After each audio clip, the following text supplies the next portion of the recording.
Hello दोस्तों, welcome back to engineering.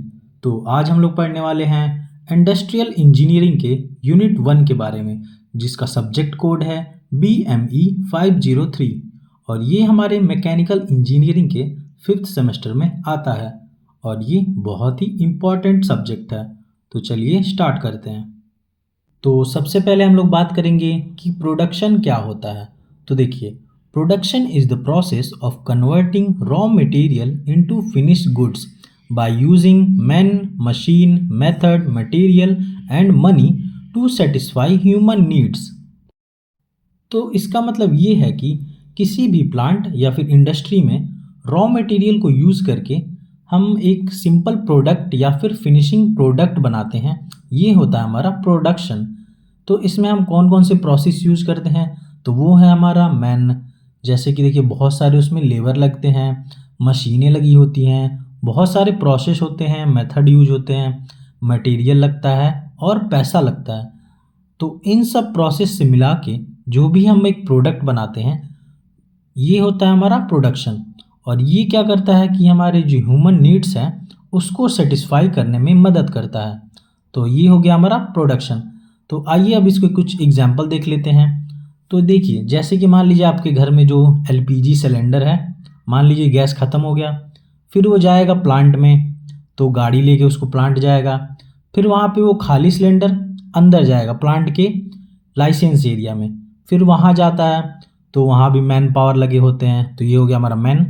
फिर हो गई हमारी मशीन।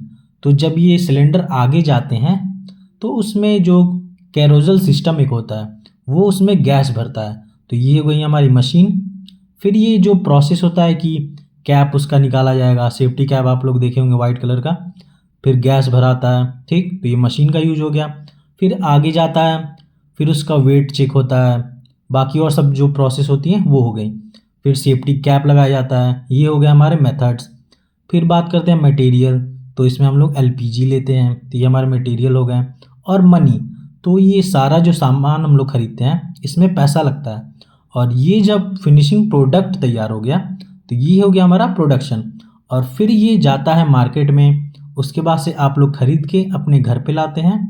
तो ये हो गई हमारी ह्यूमन नीड्स को सेटिस्फाई कर दी। तो इसको हम कहते हैं प्रोडक्शन, ठीक है। तो नेक्स्ट टॉपिक है हमारा प्रोडक्शन सिस्टम। तो देखिए, जो प्रोडक्शन होता है इसका मतलब होता है रॉ मटेरियल को फिनिश प्रोडक्ट में कन्वर्ट करना। जैसे कि LPG बॉटलिंग प्लांट में एम्प्टी सिलेंडर को फिल करके कस्टमर तक भेजना, ये हो गया हमारा प्रोडक्शन, ठीक है। और प्रोडक्शन सिस्टम क्या होता है कि ये बताता है कि काम कैसे, किस सीक्वेंस में और किस रिसोर्सेस के साथ होगा। तो ये होगा हमारा प्रोडक्शन सिस्टम, ओके। अब हम लोग पढ़ने वाले हैं कि कितने टाइप के प्रोडक्शन सिस्टम होते हैं। तो इसमें देखिए, 2 टाइप के आपके प्रोडक्शन सिस्टम होते हैं। पहला होता है हमारा इंटरमिटेंट सिस्टम और दूसरा है कंटिन्यूअस सिस्टम। तो सबसे पहले हम लोग बात करेंगे कि इंटरमिटेंट सिस्टम क्या होता है और ये कितने टाइप के होते हैं, क्योंकि इस दोनों में भी अलग अलग इसके सब टाइप हैं। तो सबसे पहले हम लोग पढ़ेंगे इंटरमिटेंट सिस्टम क्या होता है। तो देखिए, intermittent production system is a system where production is done as per customer order। तो देखिए, इस सिस्टम में जो प्रोडक्ट हम लोग बनाते हैं वो किसी कस्टमर के ऑर्डर पे बनाते हैं। ऐसा नहीं है कि जब हमको मन करे तो हम कोई भी प्रोडक्ट बना दें, ऐसा इसमें नहीं होता है। इसमें जो कस्टमर बताता है ये बनाना है, इतना बनाना है, कैसे ये बनेगा और इसमें कितना आपको कॉस्ट लगेगा या फिर ऐसा डिज़ाइन होना चाहिए, ये सब कस्टमर डिसाइड करता है, ठीक है। और ये कंटिन्यूअस फ्लो में नहीं बनता है, मतलब कि हज़ारों प्रोडक्ट ऐसे मान लीजिए 50, 100, 200 ऐसे ये नहीं बनता है, ठीक है। तो ये होता है हमारा इंटरमिटेंट सिस्टम। तो आगे देखते हैं इसमें। तो देखिए, जो इंटरमिटेंट सिस्टम में वर्क फ्लो होता है वो इरेगुलर होता है, मतलब कि रोज़, महीनों भर, साल भर ऐसे काम नहीं चलता है। जितना रिक्वायरमेंट है उसके हिसाब से ही काम होता है इसमें, जिसमें प्रोडक्ट की वैरायटी हाई होती है, ठीक है। और मशीन तभी यूज होता है जब उसका काम पड़े। ऐसा नहीं है कि मशीन को हम एक जगह रख दिए सालों साल या फिर वहीं छोड़ दिए, ऐसा इसमें नहीं होता है। जिस जगह पे या फिर जितनी रिक्वायरमेंट है उसके हिसाब से हम लोग मशीन का यूज़ करते हैं। इंटरमिटेंट सिस्टम में। ओके, तो देखिए इंटरमिटेंट सिस्टम में हम जैसे बड़े बड़े प्रोडक्ट बनाते हैं। फॉर एग्जांपल में देखिए डैम हो गया, तो डैम तो हम 10-20 बना नहीं सकते हैं, जब बनाना होगा या फिर जो कस्टमर ऑर्डर देगा उसके हिसाब से हम लोग बनाते हैं। डैम हो गया, या फिर ब्रिज हो गए, रेलवे स्टेशन हो गए, या फिर कोई मान लीजिए बड़ा मेट्रो स्टेशन हो गया, या फिर कोई भी एक इंडस्ट्री बैठानी हो, तो ये ऐसा सिस्टम ही ये हमारा हो गया इंटरमिटेंट सिस्टम। ओके, अब चलिए इसके कुछ फीचर देख लेते हैं कि इंटरमिटेंट सिस्टम के कौन कौन से फीचर होते हैं। तो पहला है हमारा different types of products are made as per customer. तो देखिए इसमें जो भी हम लोग प्रोडक्ट बनाते हैं वो कस्टमर के हिसाब से बनाते हैं। फॉर एग्जांपल में उसकी बजट कितनी है, उसको कैसा डिज़ाइन चाहिए, कितने मंथ या कितने दिन के अंदर मुझे ये चाहिए, उसके हिसाब से बनता है। दूसरा है हमारा work does not happen continuously. तो जो इंटरमिटेंट सिस्टम में जो काम होते हैं प्रोडक्ट पे, वो हमेशा नहीं चलते हैं। जितना टाइम काम रहता है उतना होता है, उसके बाद बंद हो जाता है। ठीक है। तीसरा है हमारा machines are used only when needed. तो इसमें हम लोग जो मशीन का यूज़ करते हैं वो लिमिटेड टाइम के लिए यूज़ करते हैं। जब मान लीजिए काम ख़त्म हो गया तो हम लोग मशीन उठा लेंगे, अपना दूसरे जगह ले जाएंगे जहाँ फिर काम पड़ेगा। तो इसमें ये नहीं कि एक जगह सेटअप आप बैठा दिए तो वो हमेशा वहीं पर रहेगा, ऐसा इसमें नहीं होता है। ठीक है। लास्ट है हमारा नीड हाई इन्वेस्टमेंट। तो देखिए मान लीजिए आप लोग डैम बनाएंगे या फिर ब्रिज बनाएंगे या फिर कोई भी एक बड़ी कंपनी बैठाएंगे, तो उसके लिए हमें हाई इन्वेस्टमेंट चाहिए। तो इंटरमिटेंट सिस्टम में इन्वेस्टमेंट भी हाई होती है और प्रोडक्ट कुछ ही बनते हैं, एक दो या ऐसे बनते हैं। ठीक है। तो ये हमारा हो गया इंटरमिटेंट सिस्टम। तो गाइज देखिए इसमें मैं नोट्स इसलिए ज़्यादा लिखता हूँ ताकि अगर आप ये भी नोट्स आप लोग लिख के अगर एग्ज़ाम में लिखते हैं तो बहुत अच्छा मतलब कवर कर लेंगे एक दो पेज, या फिर क्योंकि मान लीजिए 10 नंबर के आंसर में आपको कम से कम 2 या ढाई पेज तो लिखना ही है, तो उस हिसाब से मैं नोट्स बनाता हूँ इसमें। ओके, तो चलिए आगे बढ़ते हैं। तो अब हम लोग पढ़ेंगे कि इंटरमिटेंट सिस्टम कितने टाइप के होते हैं। ठीक है। तो देखिए ये हमारे 2 टाइप के होते हैं। कौन कौन से? जॉब प्रोडक्शन और बैच प्रोडक्शन। तो सबसे पहले हम लोग बात करेंगे जॉब प्रोडक्शन क्या होता है। तो देखिए job production is a production system where one product is made at a time strictly as per customer order and each job is unique. तो देखिए जॉब प्रोडक्शन में हम लोग कोई भी प्रोडक्ट बनाते हैं वो कस्टमर के ऑर्डर के हिसाब से बनाते हैं। ऐसा नहीं है कि अपने मन से उसमें कोई भी डिज़ाइन या फिर कुछ भी कर दिए। और ये बहुत ही स्ट्रिक्टली काम होता है क्योंकि इसमें जो ऑर्डर की वैल्यू होती है वो बहुत ज़्यादा होती है।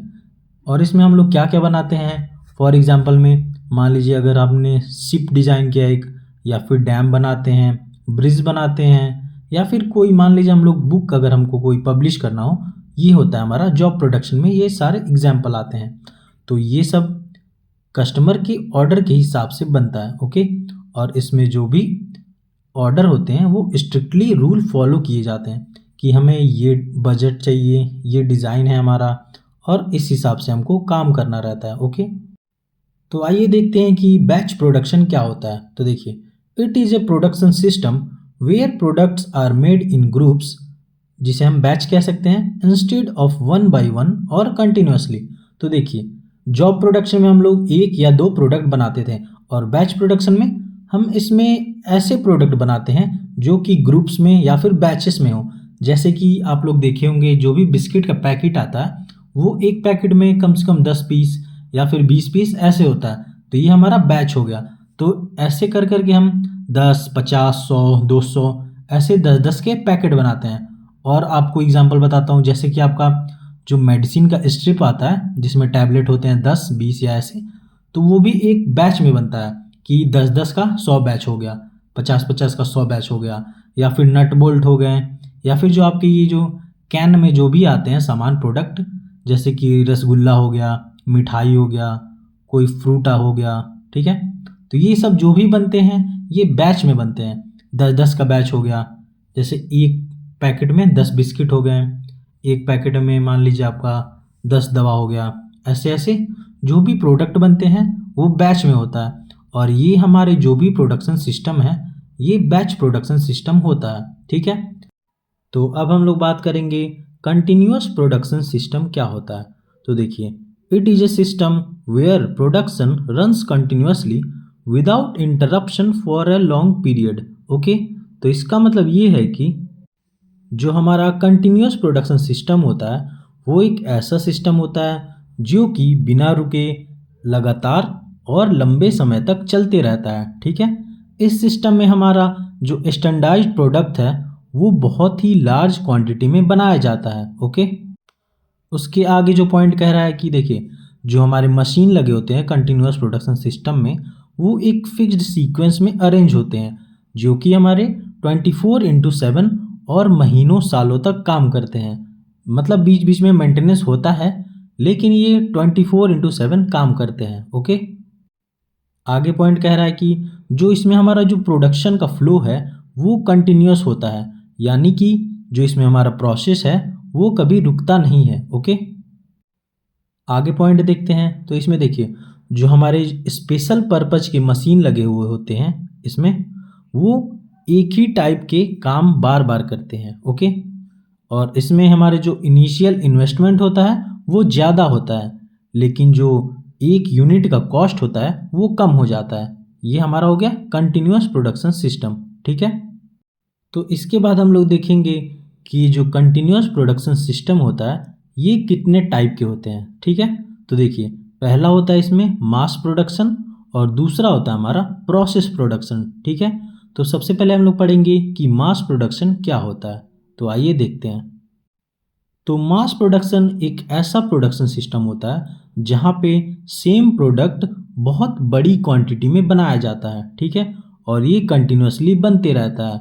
फॉर एग्जांपल में देखिए आप लोग इसमें स्क्रीन पे, जैसे कि आपके मोबाइल फ़ोन हो गए, न्यूज़पेपर हो गया, सोप हो गए, कार हो गए, और कार के जो पार्ट होते हैं ये भी कंटिन्यूअसली और लार्ज स्केल में बनाया जाता है, और ये 24/7 चलते रहता है, ताकि कम से कम लाखों हजारों ऐसे पार्ट बनते रहते हैं। आप लोग फ़ोन देखे होंगे, कम से कम नहीं भी तो लाखों हजारों ऐसे ऐसे फ़ोन आते रहते हैं एक कंपनी के, और सारे बिक भी जाते हैं। अब जैसे हम न्यूज़पेपर देख लीजिए, सबके घर पे न्यूज़पेपर जाता है, तो ऐसा तो है नहीं कि 2-4 प्रिंट कर देंगे तो सबके घर पहुंच जाएगा। तो ये हो गया हमारा मास प्रोडक्शन। तो मास प्रोडक्शन क्या होता है? जब बड़ी क्वांटिटी में हम प्रोडक्ट को बनाते हैं, ये हो गया हमारा मास प्रोडक्शन। ठीक है, तो देखिए, जो हमारा प्रोसेस प्रोडक्शन सिस्टम होता है ये एक ऐसा सिस्टम है जहाँ पे प्रोडक्शन कंटिन्यूअस होते रहता है।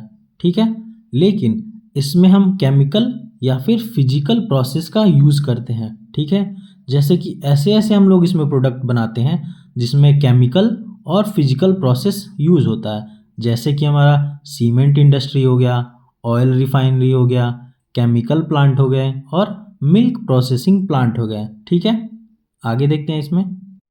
तो यहाँ पे हमारा होता ये है कि जो रॉ मटेरियल होता है उसको हम लोग प्रोसेस करके फाइनल प्रोडक्ट बनाते हैं।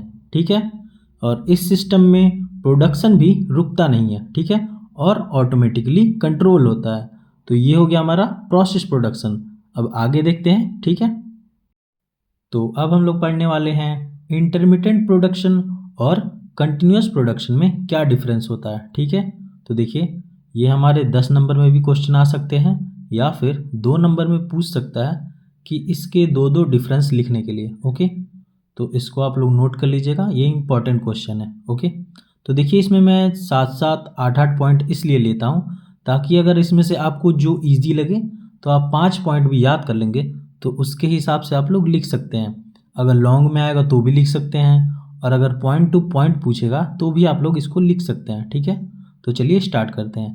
तो सबसे पहले हम लोग इसमें देखते हैं इंटरमिटेंट में पहला पॉइंट क्या कह रहा है। देखिए, same product is not produced continuously.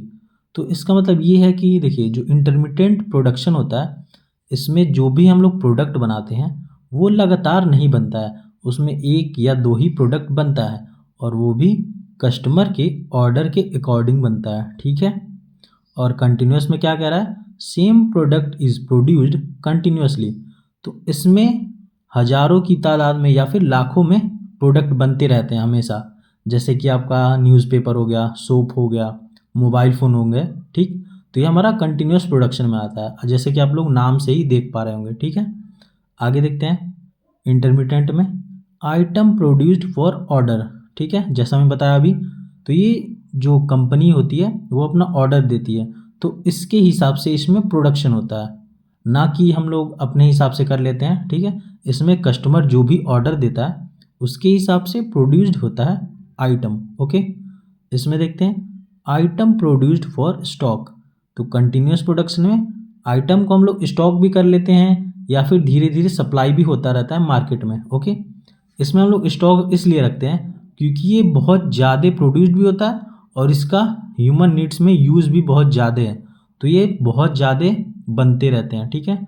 तो इसकी वजह से इसको हम लोग स्टॉक भी कर लेते हैं। आगे देखते हैं। तो इंटरमिटेंट में थर्ड पॉइंट देखिए, प्रोसेस इज़ फ्लेक्सिबल। यहाँ पे देखिए इनफ्लेक्सिबल होगा, ठीक है। तो यहाँ पे प्रोसेस इनफ्लेक्सिबल होता है क्योंकि यहाँ पे लगातार काम नहीं होता है, जब ज़रूरत पड़ती है तभी काम होता है, ओके। तो इसका जो प्रोसेस होता है वो इनफ्लेक्सिबल होता है, इसको आप लोग सही कर लीजिएगा। और कंटिन्यूस प्रोडक्शन में ये प्रोसेस जो होता है वो फ्लेक्सिबल होता है, मतलब कि हमेशा काम चलते रहता है, ओके। फोर्थ पॉइंट है हमारा equipment used for limited time. तो इसमें जो प्रोडक्शन के लिए जो इक्विपमेंट यूज होते हैं वो लिमिटेड टाइम के लिए यूज़ होते हैं। जैसे कि मान लीजिए इसमें बड़े बड़े जैसे डैम बनता है या फिर ब्रिज बनता है, तो जब तक काम है उसी हिसाब से इक्विपमेंट यूज़ होता है, ठीक है। और इसमें देखिए रेगुलर यूज़ ऑफ इक्विपमेंट। तो इसमें आपको पता ही है कि कंटिन्यूस प्रोडक्शन है, तो इसमें जो इक्विपमेंट लगे होते हैं वो हमेशा काम करते रहते हैं 24/7, ओके। आगे देखते हैं स्मॉल स्केल ऑफ प्रोडक्शन। तो इंटरमिटेंट प्रोडक्शन में स्मॉल स्केल का मतलब हो गया 2, 4, 10 ऐसे इसमें प्रोडक्शन होता है। और जो हमारा कंटिन्यूस प्रोडक्शन होता है इसमें लार्ज स्केल में प्रोडक्शन होता है, जैसे कि 1000, 10,000, 20,000 ऐसे इसमें प्रोडक्शन होता है, ठीक है। क्योंकि ये कॉस्टली भी नहीं है और जो इंटरमिटेंट में जो प्रोडक्ट होते हैं वो कॉस्टली होते हैं, ओके। आगे देखते हैं planning and control operation is difficult. तो इसमें जो प्लानिंग और कंट्रोल ऑपरेशन होता है वो हमारा डिफ़िकल्ट होता है, क्यों? क्योंकि ये बहुत ही बड़े पैमाने पे जो भी प्रोडक्ट बनते हैं ये हमारा होता है, तो इसको कंट्रोल करना, प्लानिंग करना, इसके ऑपरेशन को देखना थोड़ा सा मुश्किल हो जाता है, ओके। और कंटिन्यूस प्रोडक्शन में planning and control operation is easy, क्योंकि इसमें जो भी मशीन या फिर जो भी प्लान बने होते हैं वो एक प्रोडक्ट या फिर 5 प्रोडक्ट ऐसे के लिए बने होते हैं। तो इसमें तो ये नहीं है कि कभी दूसरा चीज़ बनाना है, कभी कुछ और बनाना है। इसमें फ़ोन बन रहा है तो फ़ोन ही बनते रहेगा, मोबाइल बन रहा है तो मोबाइल बनेगा, अगर साबुन बन रहा है तो साबुन ही हमेशा बनते रहेगा। इसलिए इसमें जो प्लानिंग कंट्रोल ऑपरेशन होता है वो ईजी होता है, ठीक है। आगे बढ़ते हैं। तो इसमें देखिए capital investment is may be low. तो जो इसमें कैपिटल का इन्वेस्टमेंट होता है, जो हम इसमें पूंजी लगाते हैं, वो कभी कभी मतलब कम होता है, ठीक है। फॉर एग्जांपल में मान लीजिए आपने एक बुक पब्लिश की छोटी सी, ठीक है, तो उसमें कितना कॉस्ट आएगा, मान लीजिए चलिए 2000 ऐसे होगा, ठीक। लेकिन अगर आप लोग डैम या फिर ब्रिज बनाते हैं तो कॉस्ट ज़्यादा आता है, ठीक है। लेकिन इसमें इन्वेस्टमेंट जो कैपिटल होती है वो लो होती है। और वहीं कंटिन्यूस प्रोडक्शन में कैपिटल इन्वेस्टमेंट हाई होती है, क्योंकि आपको वहाँ का साइट सेलेक्ट करना पड़ेगा जहाँ पे आप मशीन लगाते हैं, और जो भी मशीन हो गई या फिर वर्कर हो गए वो वहाँ पे फिक्स्ड उसी जगह पे हमेशा काम करेंगे। तो इसमें जो भी आपकी पूंजी लगती है जिसे हम कैपिटल कहते हैं वो हाई होता है, ओके। इंटरमिटेंट में लास्ट पॉइंट देखते हैं हमारा change in location is easy. तो इसका मतलब जो हमारा लोकेशन अगर आपको चेंज करना है तो वो इसमें ईजी होता है, क्योंकि उस हिसाब से हम लोग अपने मशीन, अपने वर्कर, जो भी हमारा ऑर्डर रहता है उसके अकॉर्डिंग हम लोग यहाँ से वहाँ जाते रहते हैं। लेकिन कंटिन्यूस प्रोडक्शन में लोकेशन चेंज करना डिफ़िकल्ट होता है, क्यों? क्योंकि आपने बहुत बड़े बड़े मशीन, लेबर, साइट, कंपनी बैठा रखी है, तो आप तो उसको लोकेशन को चेंज कर नहीं सकते हैं। तो इसकी वजह से यहाँ लोकेशन चेंज करना डिफ़िकल्ट होता है। तो ये हमारा हो गया इंटरमिटेंट प्रोडक्शन और कंटिन्यूस प्रोडक्शन के बीच का डिफरेंस, ठीक है। तो अगर आपको ये वीडियो पसंद आई हो तो लाइक करें और चलिए आगे बढ़ते हैं, ओके। तो अब हम लोग पढ़ने वाले हैं मास प्रोडक्शन, बैच प्रोडक्शन और जॉब प्रोडक्शन में क्या डिफरेंस होता है, ठीक है। तो ये हमारा 10 नंबर का फिक्स्ड क्वेश्चन आता ही आता है, ठीक है। इंडस्ट्रियल इंजीनियरिंग में या फिर आप किसी भी एग्ज़ाम में देखेंगे तो इसका डिफरेंस आता ही आता है, ओके। तो चलिए स्टार्ट करते हैं। देखिए, सबसे पहले हम लोग मास प्रोडक्शन देखते हैं। Quantity produced is very large. तो देखिए, जैसे कि आप लोग समझ सकते हैं, ये मास प्रोडक्शन है।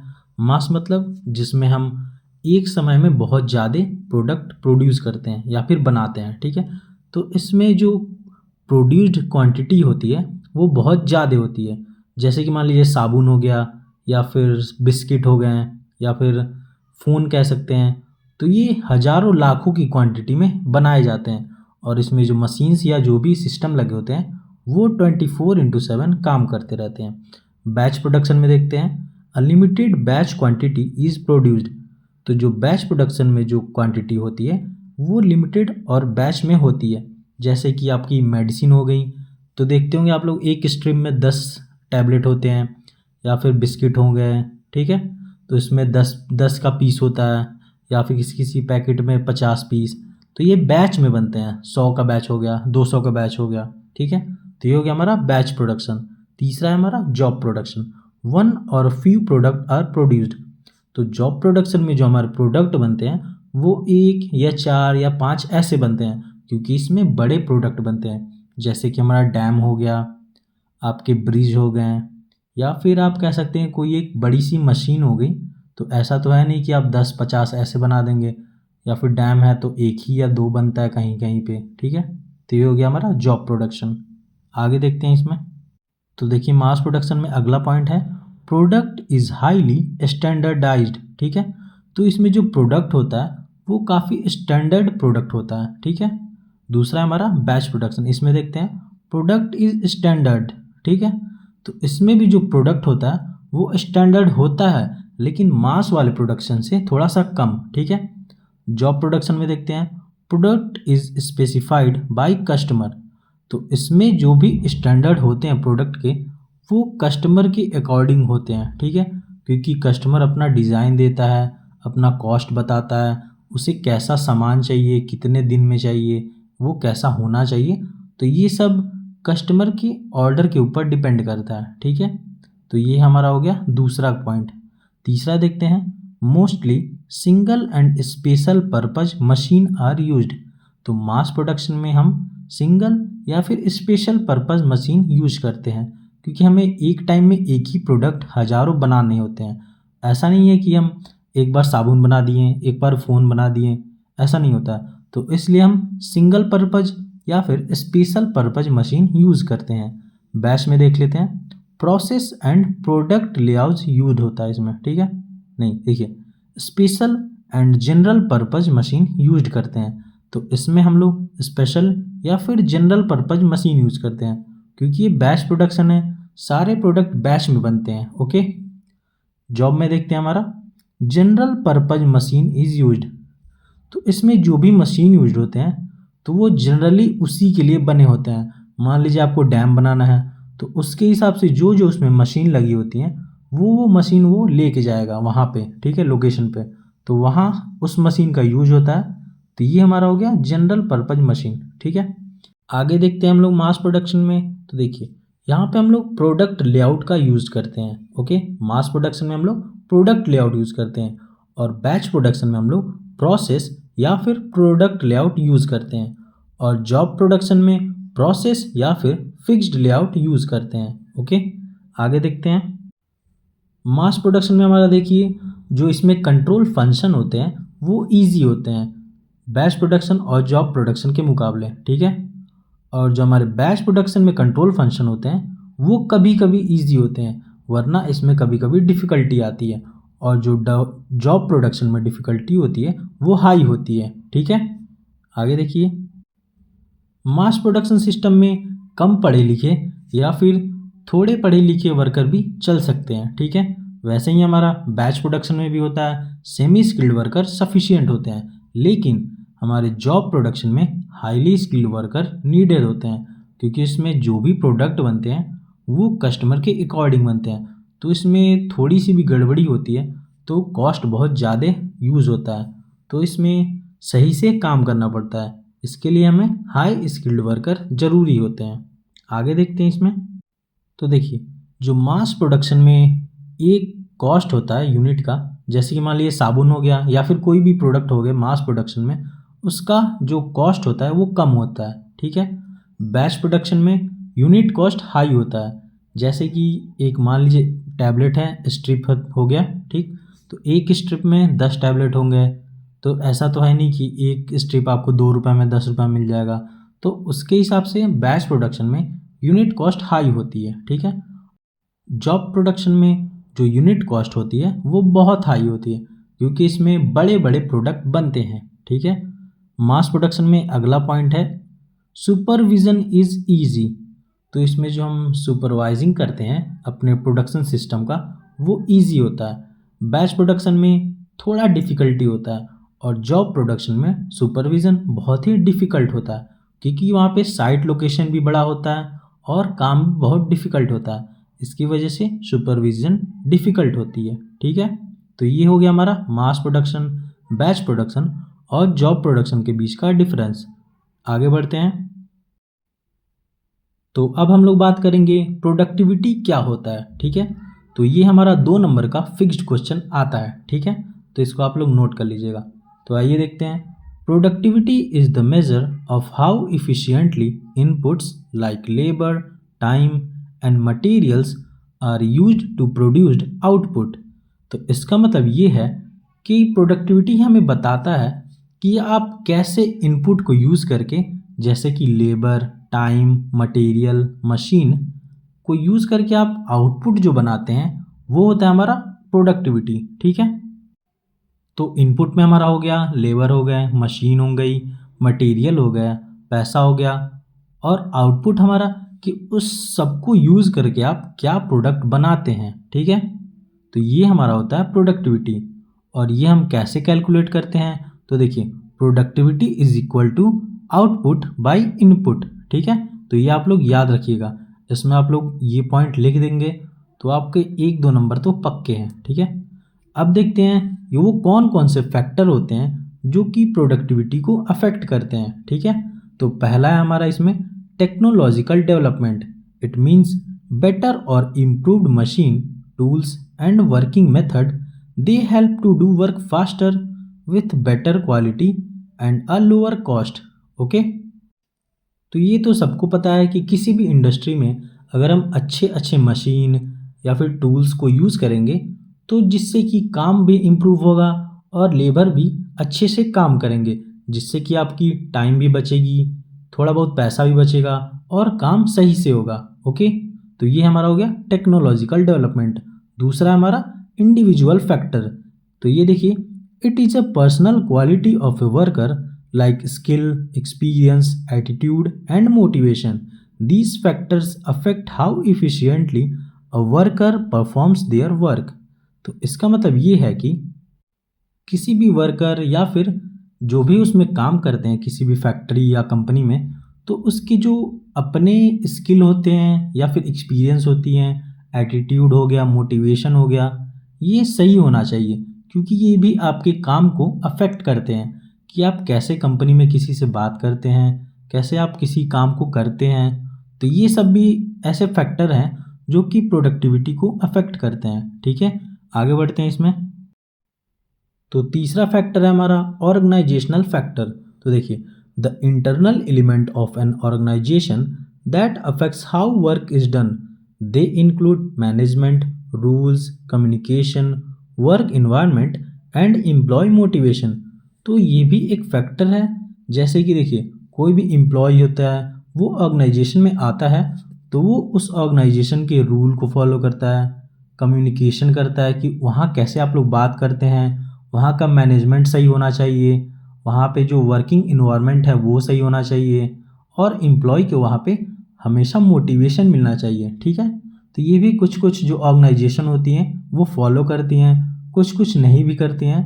तो ये भी एक बहुत बड़ा इम्पैक्ट पड़ता है इससे आपकी कंपनी पे, ठीक है। लास्ट है हमारा वर्क इन्वायरमेंट। तो देखिए, the physical and psychological condition in which employees work, a safe, clean and positive work environment improves efficiency and job satisfaction.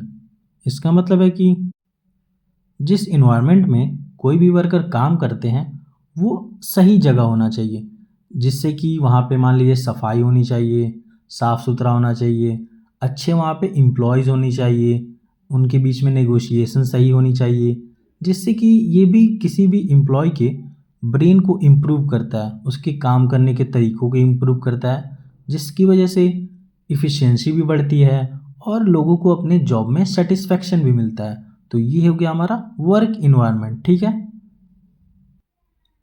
तो अब हम लोग देखेंगे टाइप्स ऑफ प्रोडक्टिविटी मेजरमेंट, मतलब कि ऐसे कौन कौन से वो टाइप्स होते हैं जिसकी वजह से आप प्रोडक्टिविटी को मेजरमेंट कर सकते हैं, ठीक है। तो पहला है हमारा land productivity, material productivity, labour productivity, machine और कैपिटल प्रोडक्टिविटी। तो आइए देखते हैं लैंड प्रोडक्टिविटी क्या होता है। तो देखिए, productivity of land and building is said to have increased if output of goods and services within that area is increased। मतलब कि किसी भी लैंड की आप प्रोडक्टिविटी को कैसे मेजर करेंगे। जैसे कि मान लीजिए आपके पास एक ज़मीन है और आप उसमें अगर खेती नहीं करते हैं या फिर वहाँ आप कोई भी काम नहीं करते हैं तो वो तो ऐसे ही खाली पड़ा रहेगा, तो वो फिर कैसे प्रोडक्टिविटी हुआ। तो वहाँ पे अगर मान लीजिए आपने ज़मीन में फसल किया है या फिर कोई उस पे काम करते हैं आप, तो उसकी वजह से अगर कोई इनकम जनरेट होती है उस ज़मीन से या फिर उससे आपको कोई फ़ायदा होता है, तो ये हमारी होती है लैंड प्रोडक्टिविटी, ठीक है। दूसरा है हमारा मटेरियल प्रोडक्टिविटी। तो मटेरियल की प्रोडक्टिविटी को हम कैसे मेजर करते हैं। तो देखिए, material productivity is equal to number of unit produced upon cost of material. मतलब कि उस मटेरियल को आप यूज करके कितने प्रोडक्ट प्रोड्यूस किए हैं, मतलब कि कितने यूनिट में आप बनाए हैं, और जो पूरा मटेरियल है उसका कॉस्ट कितना है। तो ये हमारा होता है number of unit produced upon cost of material. तो ये हो गया हमारा मटेरियल प्रोडक्टिविटी। ऐसे ही आप सारे को निकाल सकते हैं, material productivity, labour productivity, machine और कैपिटल। तो मटेरियल में हो गया कितना प्रोडक्ट आप बनाएं और उसका कॉस्ट कितना है। लेबर प्रोडक्टिविटी में आपने कितने यूनिट बनाए, 50 यूनिट बनाए हैं तो उसमें 10 आदमी लगे और 10 आदमी के 8 घंटे लगे, तो ये होता है मैन हावर यूटिलाइज्ड। तो labour productivity is equal to number of unit produced upon man hours utilised.